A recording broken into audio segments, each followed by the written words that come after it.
All right, Mr. Letman, our first question for you is, if candidates running for a public office are invited to a debate, I apologize. We're going to start first debate, so we might have a couple hiccups here. I want to give you some time to just give an opening statement. Thank you. Got to remember to press the button. We got 2 minutes for the opening statement, correct? Hello, everybody. Thank you for coming out tonight. I get it. It's like over 120 out there today, and a lot of people just don't want to brave this and come out here today, and I appreciate all of you here. Thank you to the school district for having this event. I'm Rich Letman. If you don't know me, I'm on the Bullhead City Council. I'm a candidate for District 2 Board of Supervisors, and I'm running for the Board of Supervisors because I want to continue the really good work we have going on, especially the relationship between Bullhead City and Mohave County in District 2. We're the only district where it's just a city inside the district boundary, and our current supervisor has really had our back, okay, in terms of taking care of Bullhead City, providing the funding, our share of the funding that this city deserves from the county, and I want to continue that and improve upon it. Just so you know, I would consider myself to be a very strong fiscal conservative, okay? I have a background of over 50 years in business, including 3 large Fortune 500 companies. Some of that time was served overseas, okay, in Europe and in the Philippines. I've also been a small business owner for 13 years here in Bullhead City. During that time, over 250 employees moved through my business, okay, successfully. As we carried on our line of business in cleaning and restoration. I sold that business last October. I decided I did not want to renew my franchise for another 10 years, which would take me to 82 years old. I thought that was a little late in the cycle for that. I have a strong, well-disciplined background in finance and budgeting, okay? And I think that is critical, okay, for the county as we go ahead and understand that taking care of your tax dollars and keeping your tax dollars low is of critical importance. Thank you. Mr. McClure.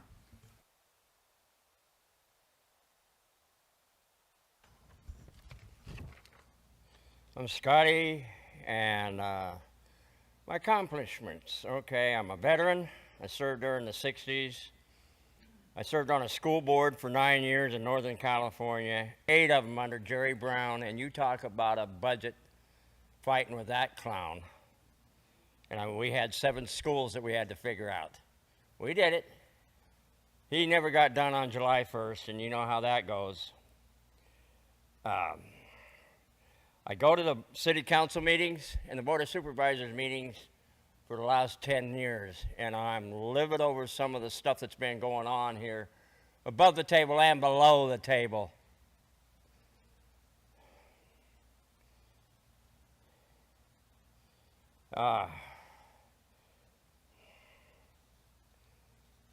Hand count? Man, that's just going to be so expensive, but I think we have to do it. I'm not sure about this county because I trust the guys in charge up there. And I do not like these machines.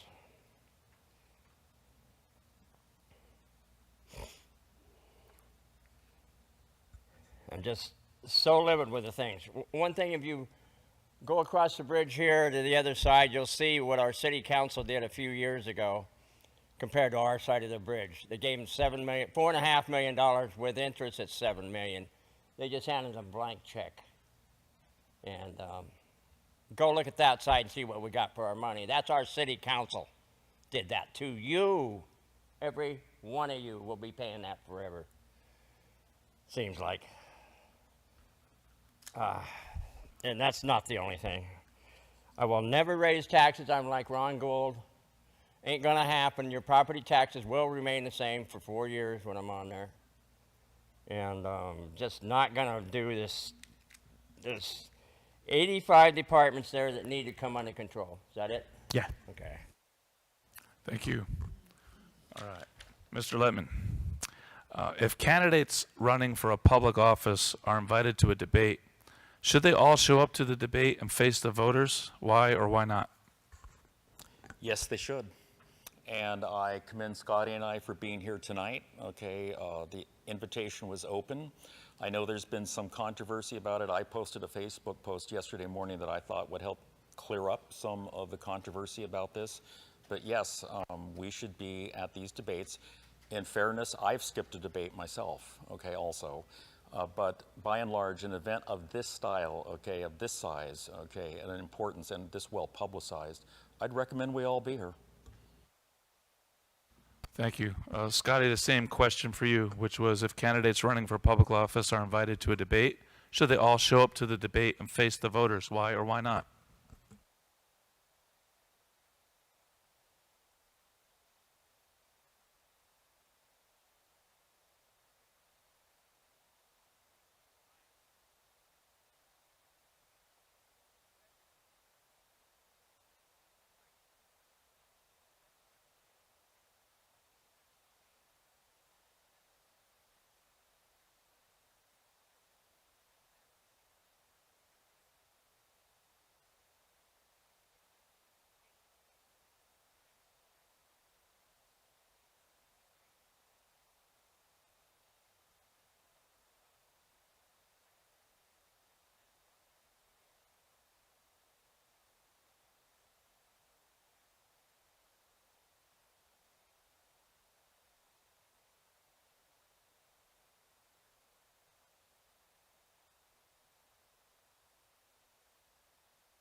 Okay, Scotty, what is your educational background?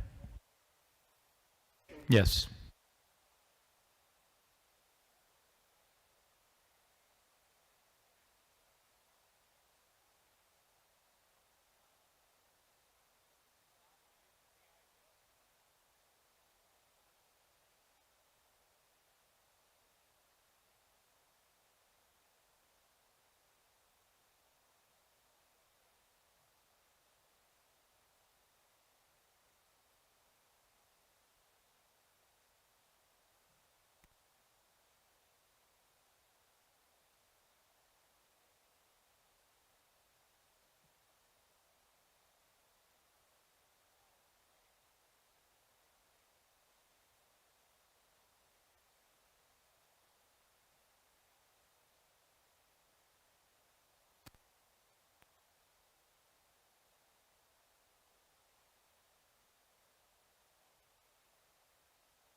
Is this working?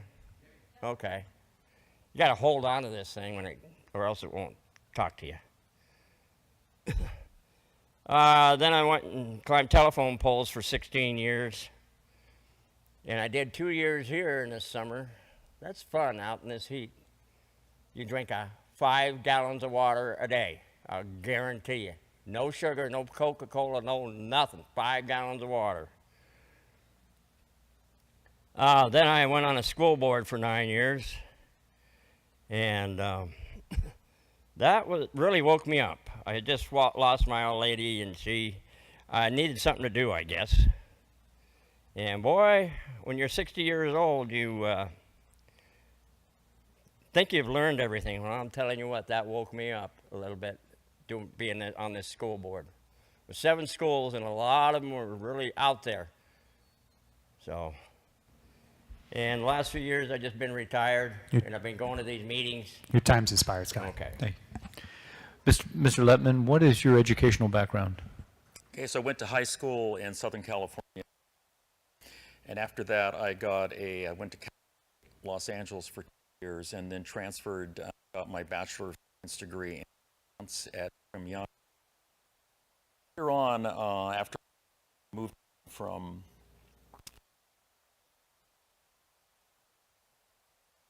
in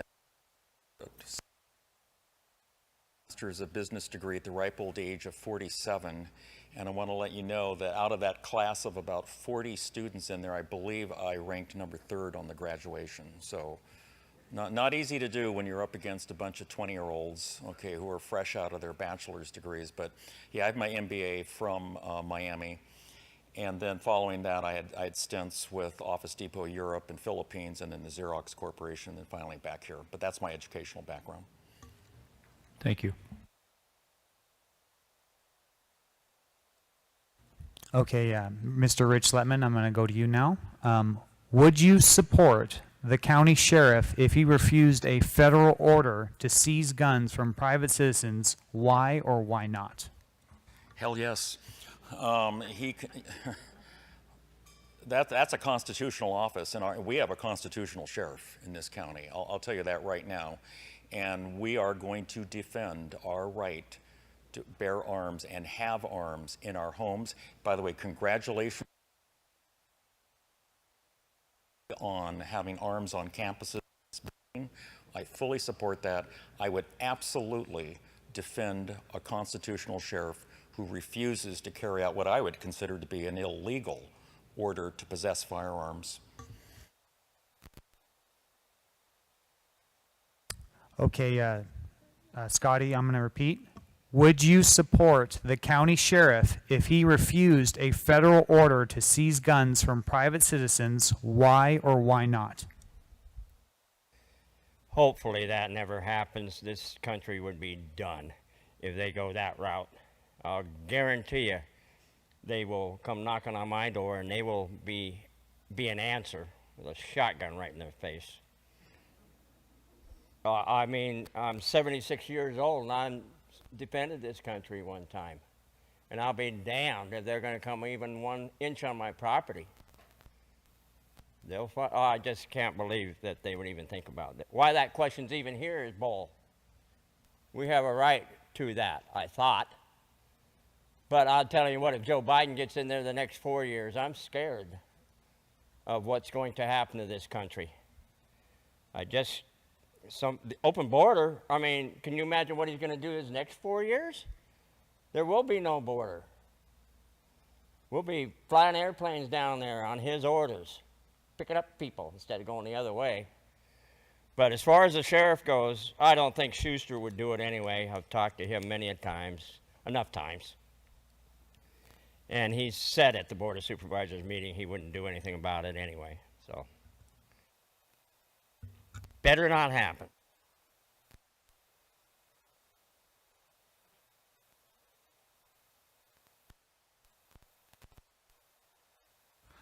All right, Mr. Letman, the River Valley High School campus is in Mohave County, and it serves over 700 students.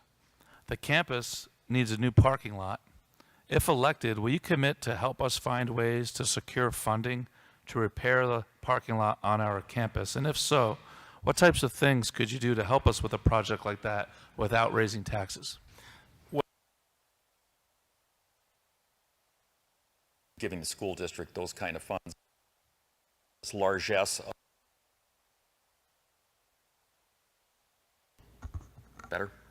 So anyway, the ARPA funds will funding kind of scarce. They're to get capital projects done. In fact, it's almost $600, $588 million. My guess is we could probably find some spare funds sitting around to do the parking lot. Thank you. Mr. McClure, same question for you. The River Valley High School campus is in Mohave County, and it serves over 700 students. The campus needs a new parking lot.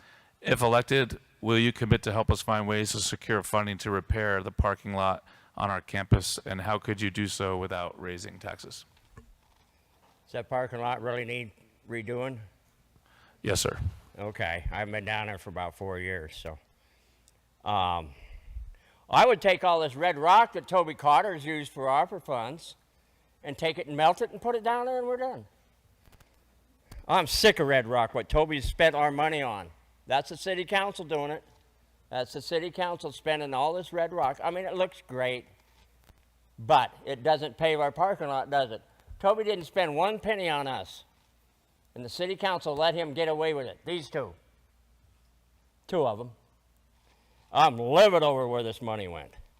But I suppose there's a few grants out there that we can try and get. I know the city paved this parking lot here, worked something out somewhere.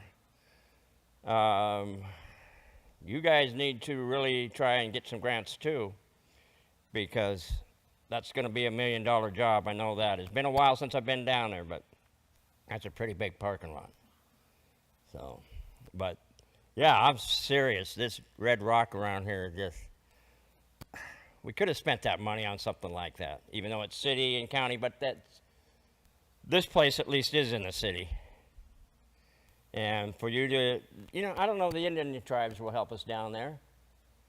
I have no idea what they do on their grants or their money, so, but they need to be involved because a lot of their kids go to that school too, so. Okay, Mr. Rich Littman, we're going to afford you a minute rebuttal, if you'd like to take it. I don't really need to. I have no problem with the way we have spent the budgeted funds in the city. That's why we have members of the city council up there, okay, to evaluate that and take public to a lot of commentary about how we spend our money. Believe me, a lot, including from Scotty. So we're not always going to make right decisions in the view of everybody, but we're going to make a decision based on what the majority of us think and behind those decisions. Scotty, the same minutes afforded to you if you... I'm sorry? The question before, or? No, we afforded him a minute rebuttal to what you said, and we're affording you another minute if you'd like to rebut. Okay, new question. All right, well, let's move on. What is your plan for securing water rights as our population increases? Well, they have hired a groundwater, the name's Groundwater, and their lawyers down in Phoenix. We can't afford to run a lawyer down there in our own part, so, and I mean, I'm sure it's keeping big time budget down there, and they agreed to do another year with them. Water, without water, we got nothing here. This is desert. It'll be Sahara Desert. You can't do anything without water. I don't care. Those camels even left this country. So, these people that are going up in Golden Valley in that area by Las Vegas, they're starting towns, and I would vote no to even let them dig up 1 inch of ground up there.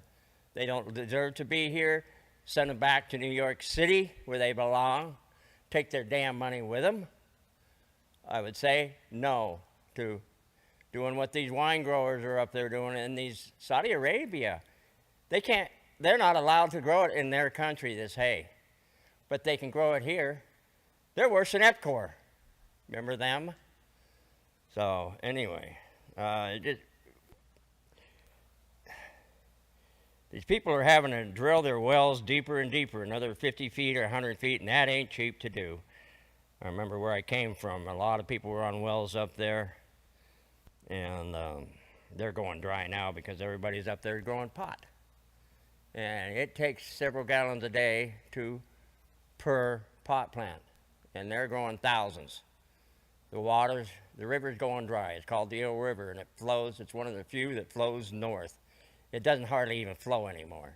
So, what was it? That's it? To be clear, it's 30 seconds remaining, and then I give you a countdown from 10. Yeah, So that's good enough. okay. We need the water, and we need to keep track of it. Oh, one thing is in California, they've got thousands of people not on water meters. They don't care if it's leaking. Time's expired, Supervisor. Okay. Mr. Letman, same question. What's your plan for securing water rights as our population increases?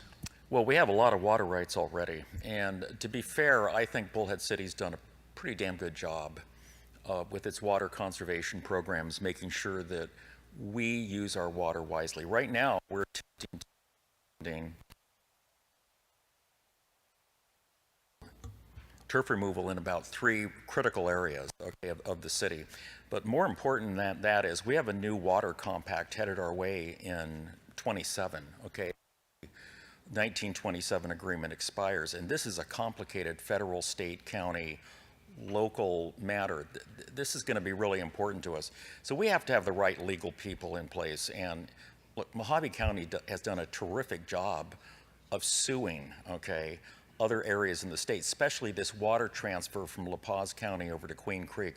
I completely support that. Otherwise, we also have to talk about how Big Ag is using a lot of the water, and Big Ag in this valley, frankly, is the Fort Mohave Indian tribe. They are the largest users of agricultural water up and down this valley, and the negotiations with them, it's going to be hard. Okay, they may have to give up some of that water rights, and that's going to be tough to do because, as I recall, they're pretty much first in line, okay, for the water rights on the river. So that's going to take some really good negotiating to get that done. Thank you. Okay, Mr. Letman, I'll go with you again.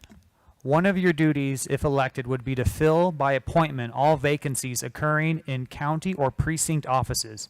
What characteristics would you look for in a person in the event you had to appoint someone to fill a vacancy? Well, it would be just like if we were appointing somebody to fill a job, okay, in a business. We're going to look, first of all, at a person's character and their fitness for the job, okay, and their ability to understand what the task at hand is, and are they competent at doing this? Okay, I think most people, regardless of their political persuasion, when they fill volunteer openings on boards and agencies, they're doing it for the right reason, okay? And I think there's a vetting process that we can go through to make sure that they, most importantly, are qualified for the role that is an issue we're dealing with right now in Bullhead City. In fact, we've just a little bit on how we qualify people to fill commission openings. It would take the same process up to the county. Okay, Scotty, I'm going to repeat for you. Please read. No worries. One of your duties, if elected, would be to fill by appointment all vacancies occurring in county or precinct offices. What characteristics would you look for in a person in the event you had to appoint someone to fill a vacancy?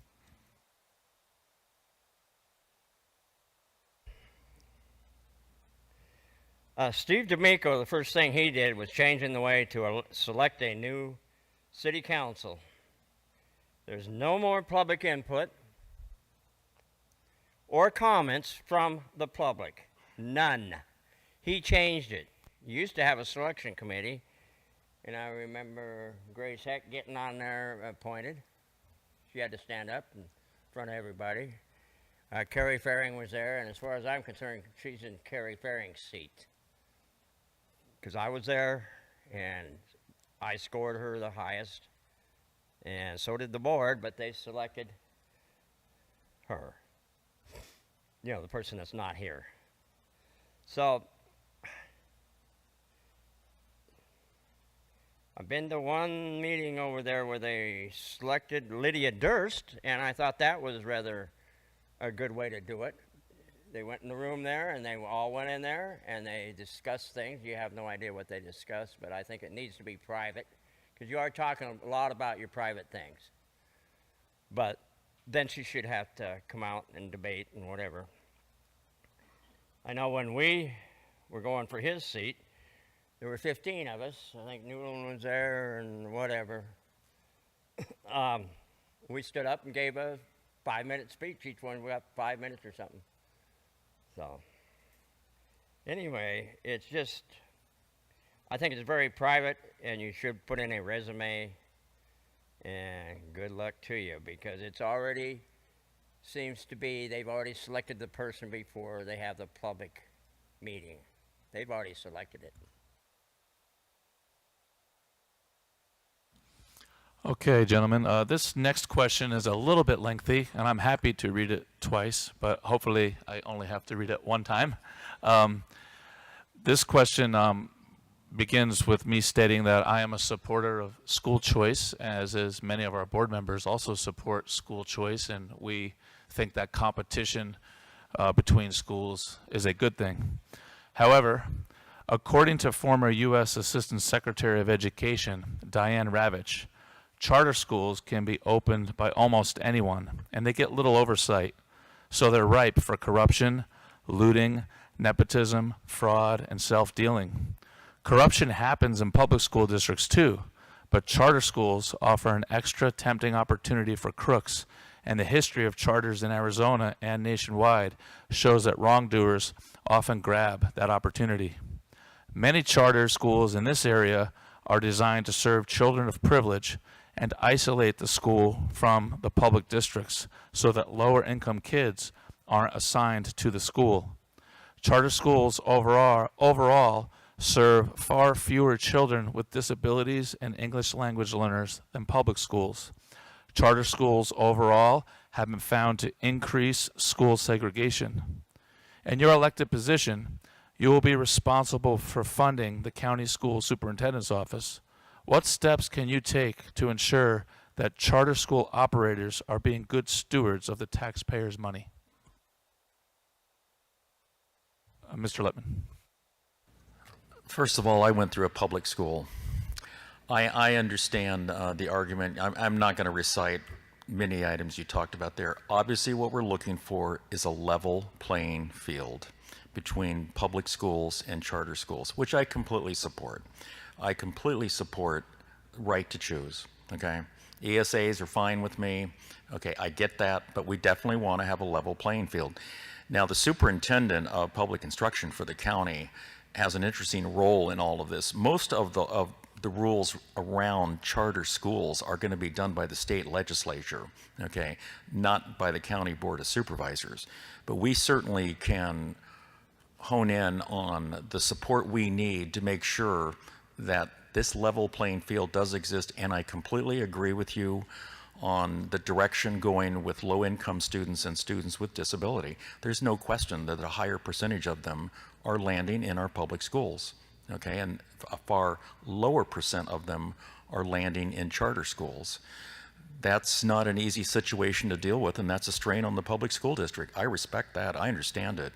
And in our limited role as Board of Supervisors, there's not much we're going to be able to do other than make sure that this superintendent of education is doing his inspections correctly of these charter schools. He's the person, or she, is going to go out there and make certain that these schools are adhering to state regulations and that they are following the guidelines. But the primary set of rules around this is going to come from Phoenix. Thank you. Scotty, what steps can you take to ensure that charter school operators are being good stewards of the taxpayers' money? Would you like me to?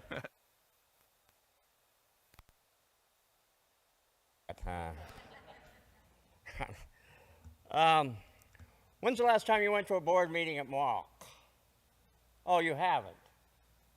When's the last time you went to a board meeting at that new one down the road here? Oh, you haven't been to that one either, their board meeting? Why? I spent 9 years in a public school district, and these charter schools were starting. They stole one of our schools, as far as I'm concerned. I was paying taxes. It was built in 1952, and my parents and I were paying taxes on that school. And then they come in, and a lawyer from LA came up and took it. He had more money than we did. He's got more money now that he's got a charter school up there in the Redwoods. It's in Weihai, California. I believe in separation of church and state, and for them to get 10 cents of my money out of that Congress there, I'm just livid over that. I do not like this being funded that way. If it's a Catholic school, they got money. They're paying 10 grand a month or whatever, 10,000 a year, whatever, I don't care. We had St. Bernard's in Eureka High. They had some of the best kids. I mean, their parents had the money, and they funded their own school. They didn't ask the state for a penny. Of course, Jerry Brown was the governor most of the time that they would have asked for, and he would have not given it to them. He hates kids. So, but I do not believe that any of my money. What was it? One guy in Congress down there in Phoenix, in order for him to be a congressman, he had to sell all his charter schools. $17 million. Wow. Okay, Scotty, let me ask you this question. We are at odds with this Emerald Bay S3 group. They're trying to acquire all the land to our east, which is several hundred acres. They're trying to get it from the Arizona Department of Land Grants. And exactly. And the school district is trying to secure 10 to 15 acres so we're not landlocked, and so we could maybe have a parking lot, so we can maybe grow a CTE program where we teach welding and automotive repair.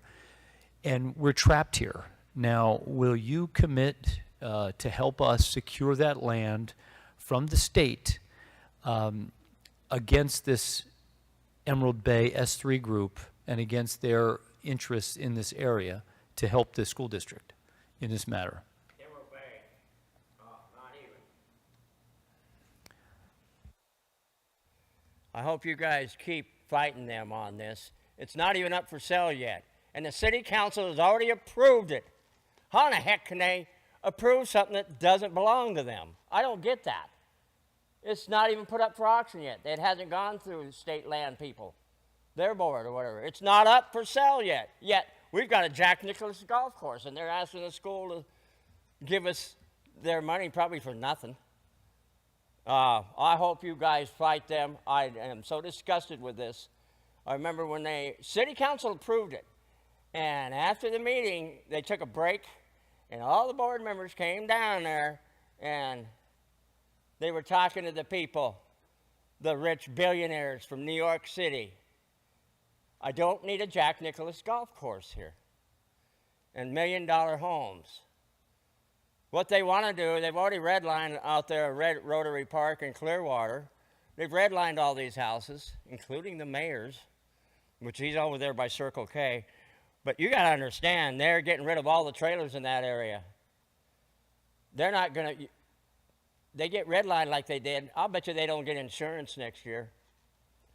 Have fun when it burns. You ain't getting a penny. But that's what they do in Vail, Colorado. They get rid of that whole area there, and they put in $1 million homes. They got up there where they got that 298 acres rather. And that's going to be $1 million homes. So they want to do that, and then River Bend's next. Anything that's a trailer is history.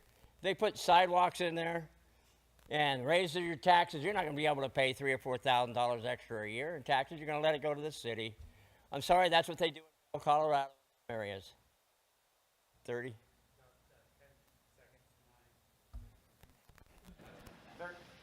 30 seconds. Go ahead. 10-second countdown, okay? That was 10 seconds ago. Thank you, Mr. McClure.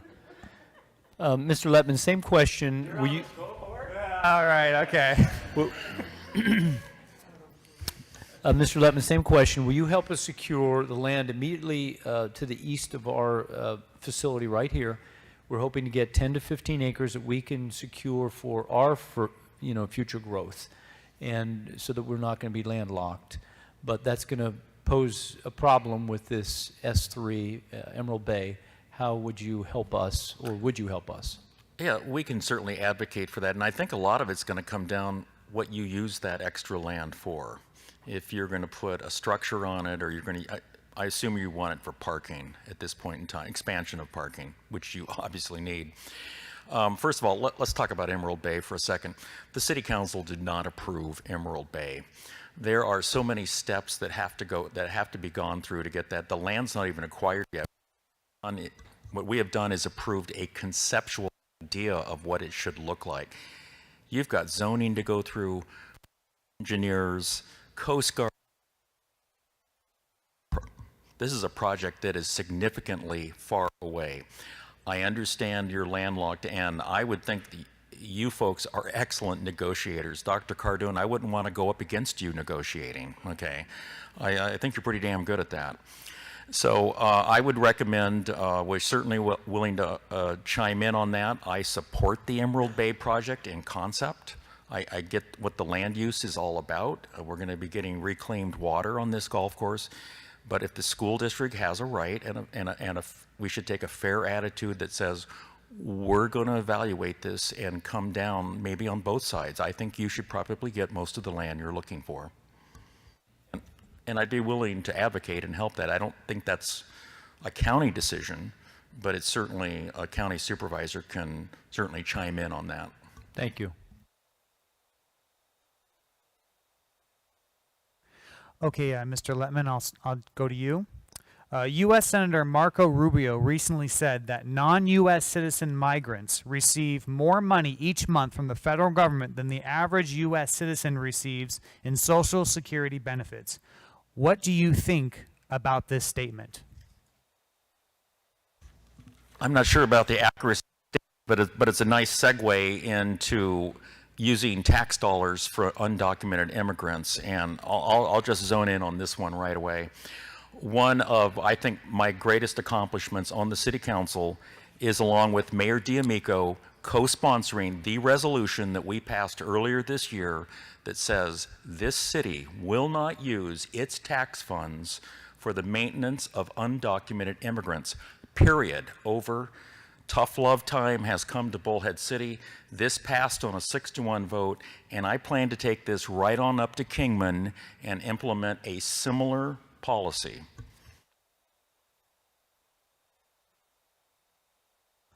Okay, Scotty, I'm going to repeat. U.S. Senator Marco Rubio recently said that non-U.S. citizen migrants receive more money each month from the federal government than the average U.S. citizen receives in Social Security benefits. What do you think about this statement? I have to swear a whole bunch right now, but I'm not going to. This is the most ridiculous. I mean, I just can't believe this happened. I remember I live on $1,700 a month Social Security. I go to the VA in Las Vegas. They used to pay us $96 round trip. They cut that out because I make too much money, $20,000 a year. I make too much money, $20,000 a year. And they cut that out to feed these creeps on the border. I guess you know my opinion of every one of them down there. Oh, and now I have a copay on my medication. A copay that I did not have for 30 years. I don't have much. I have Xarelto, and that's about it, and my inhaler. So I don't have a whole bunch of, I've never taken any narcotics from them or whatever. But this is going to them people in New York City that are living in the Biltmore or whatever, $4,000. They're getting $1,500 a month. Social Security money. We're worried about 2034. And I'm livid over this thing that the board just did about not giving anybody any money. The next meeting, they gave $25,000 to Catholic Charities, which is helping these people on the border. They lied to us on that. They said they would never help anybody. They shouldn't be helping the Red Cross. They're giving out pamphlets down in Panama on how to get here, how to get cell phone service, how to do this and that. Catholic Charities should have not received that money. And by God, if you give them that 150 grand here like you're going to every year, you're going to hear my 3 minutes, and it's not going to be nice. I'm done with Catholic Charities. They have screwed me over up there. I rent a place right behind them, and I've had nothing but a hassle up there. Called the cops I don't know how many times. Mr. Letman, we're going to give you want a 1-minute rebuttal or no? Okay.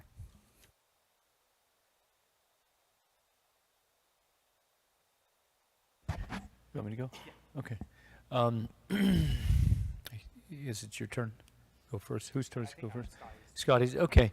You know, all too often politicians get elected and get into office, and they don't do anything. They're not creative. They just sit there. They vote, and they're just there to be there for their own selfish reasons. What are you going to do to either do something creative to help the city, the county? Are you going to lure business, industry to the area? What are you going to do that we can attach your name to something good that's been done for the city or the county that you can attach to your name and your legacy?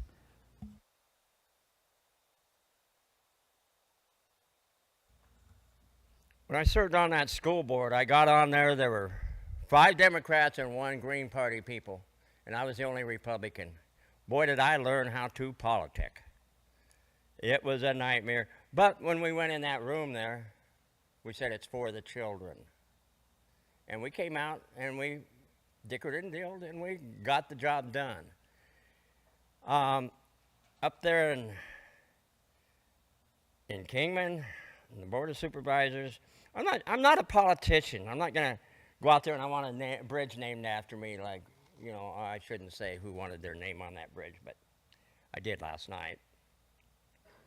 But I'm not really going to make waves up there. I'm a pretty good guy that can look at the budget and say, I can say no to these people. I don't like procurement department. They can spend up to $100,000 without telling you. That needs to be cut down to like 50 grand.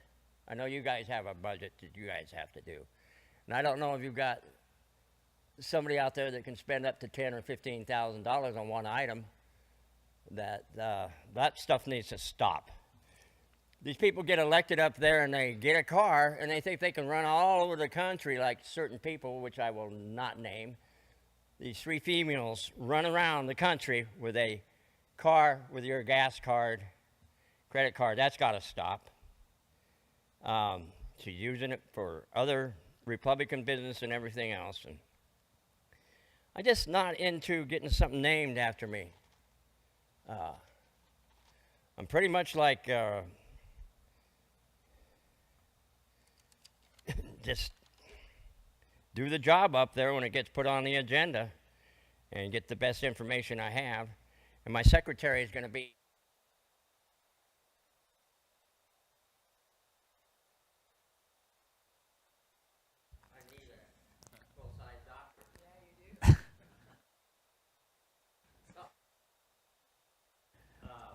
Your time's expired, Scotty. Thanks, Scotty. No, thanks, Scotty. You're expired. So, Mr. Letman, so Mr. Letman, my question again is: a lot of times politicians get elected, they don't do anything creative, they're not have no initiative, there's no achievement. It's just they get in there for their own selfish reasons a lot of times. And I was hoping you could maybe tell us if you have any plans to lure business or industry to the area, that you can do something creative and positive and move the county and the state forward. There's no question I'm a pro-development guy. I don't hide that at all. But 2 things that I'm really going to be focusing on once I get up to the Board of Supervisors, we're going to tackle this traffic mess again. And primarily, one of the items I really want to look at is what we're now sort of calling going up the northern side of Vanderslice, and we hit Arroyo Vista Estates.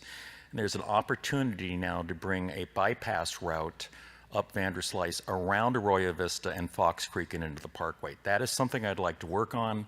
I've been on the Mohave County Transportation Commission. This is a great deal of interest to me.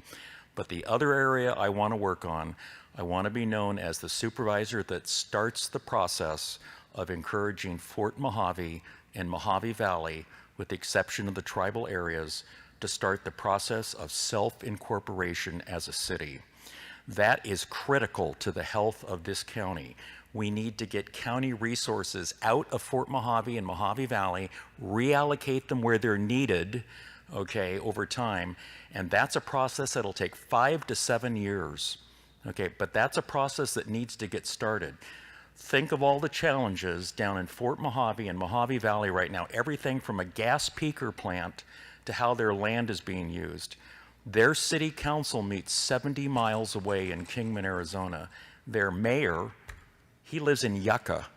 Okay, so we need to start this process of encouraging Fort Mohave, Mohave Valley, to go down the road of self-incorporation, just like Bullhead City did 40 years ago. And I think that is a great solution for them. It may not be viable, but we need to start the process to find out. I want to be known as the guy that started that process. Very good. All right, Mr. Letman, again, this is another lengthy question, so I apologize. There is another county in Arizona, Cochise County, and they have what is known as the opt-out permit that allows rural landowners to build residential structures without costly government oversight and inspections using non-traditional building materials and methods to control their homes and property. People are also permitted to live in an RV on their land while they build. This relaxation of government control has led to owner-built homes such as straw bale homes, earthship homes, and a variety of other creative living structures. Given the high cost of housing, as a county supervisor, would you be open to relaxing some of the current building ordinances in the rural parts of this county, as has been done in Cochise County? Why or why not? I'm going to give you a maybe on that one. That sounds evasive. It's not meant to. That's a pretty complicated question, and to go there, I think one of the fundamental things you want from your government at a city and county level, I think one of the most important roles we have is to stay out of your life. I really firmly believe that. Most of you just simply want to be left alone. Okay, but that isn't a license, okay, to just build structures willy-nilly. And there are codes we have in place. They're there for a reason. They're for our safety and for the safety of the people in the community. So I'm going to give you a maybe on this. I think that depends on knowing more about the details of each item, but I don't think you can just have one broad brush answer to that. Thank you. Scotty, same question for you. As a county supervisor, would you be open to relaxing some of the current building ordinances in the rural part of this county, as has been done in Cochise County? Why or why not? I'm all for relaxing most of them. I mean, here we've been in their business, and the same thing here in Bullhead about chickens. What a farce that was. Also, these containers, these 20-foot containers. Now, I understand we shouldn't be putting them all over Bullhead, but I guess we get two people on the planning and zoning, which is one is right here, and I will do away with them. Because what the heck do I need two people on the Planning and Zoning Commission when Bullhead City has their own?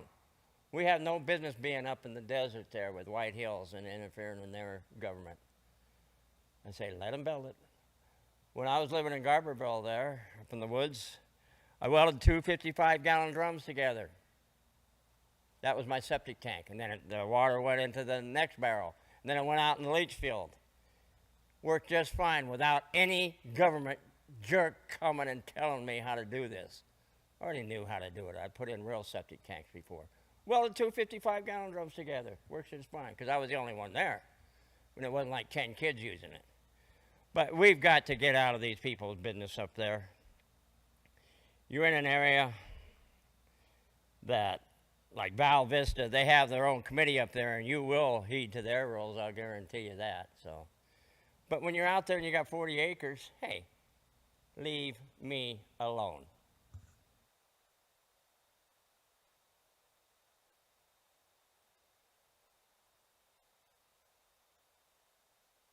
Can we ask you a question? Yeah, sure. That's fine.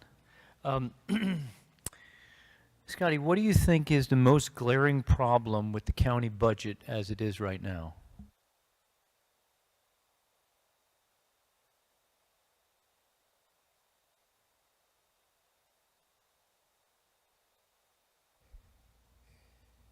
They keep spending, you know, they were going to build a morgue, and then we still don't have one.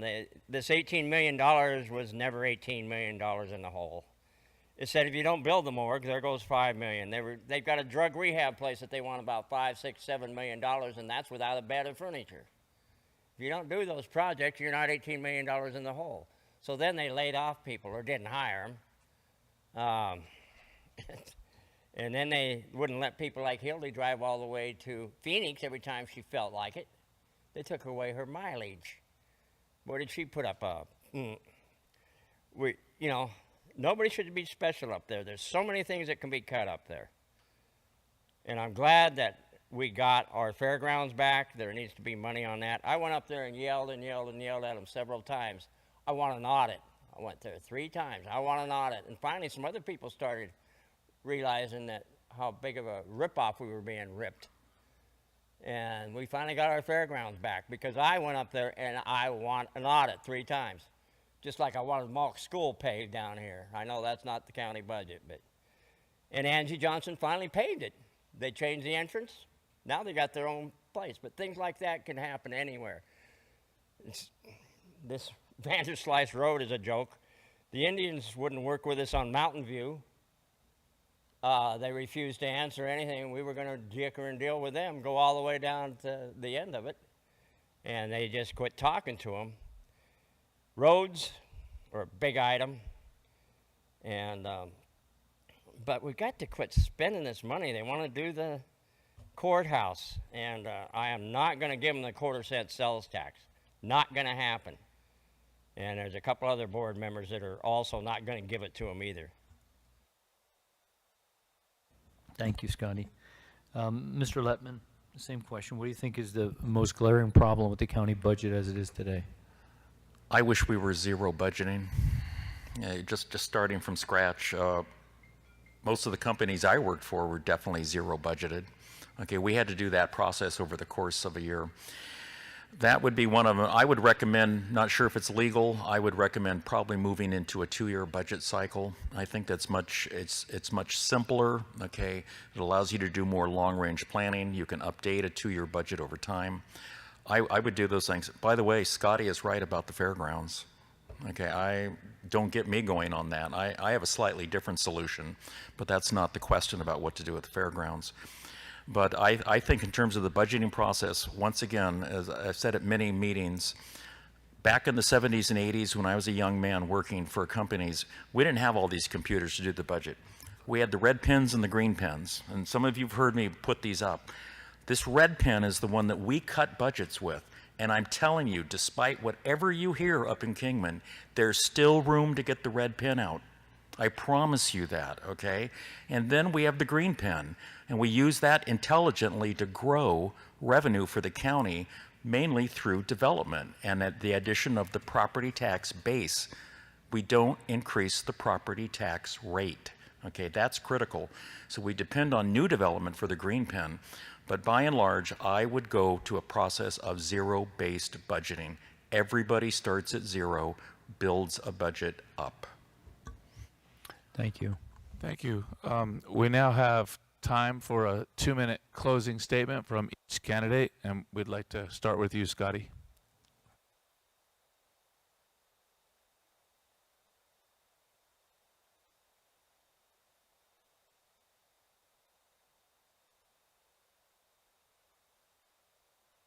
There's just so many things in 2 minutes that I can't get a hold of here.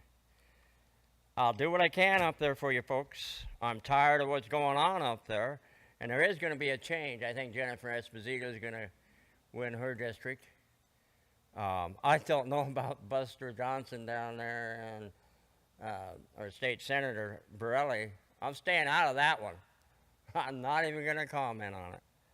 And I don't know about Lingenfelter and the guy that works at the fairgrounds. He's the head guy there. He's done a heck of a job. So whoever we have there is going to be okay because they both know what they're doing. But you're going to have 3 people that are never going to raise your taxes. We ain't going to get a 1/4-cent sales tax out of this either.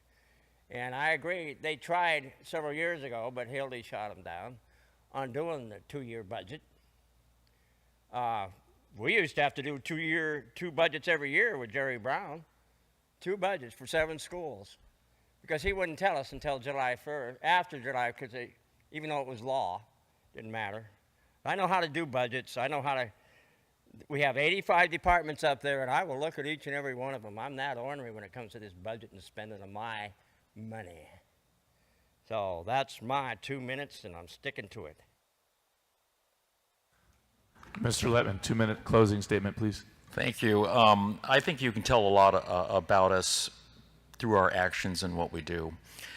I'm running for Board of Supervisors because I believe I have the skill set and the background and the experience to manage your tax dollars very well. We are talking about a budget of $600 million and 1,700 employees. These are people that are employed by the county, that have careers, that have advancement concerns, that need to be held to a very high standard of how they execute their jobs.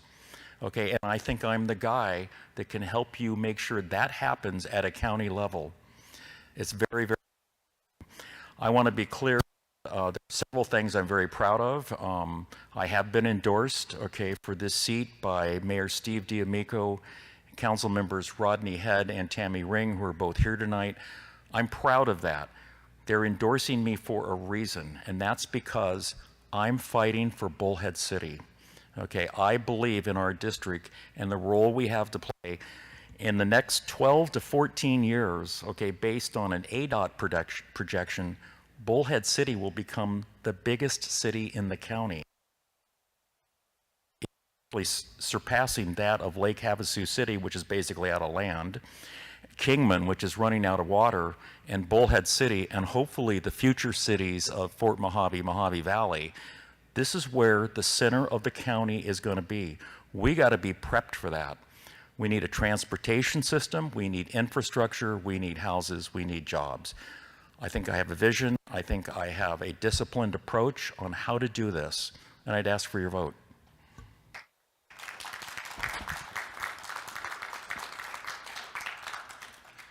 Thank you. I would like to thank both candidates for participating tonight, and thank you for all the audience members who came, and could just join me in one last round of applause, and thank you, everybody.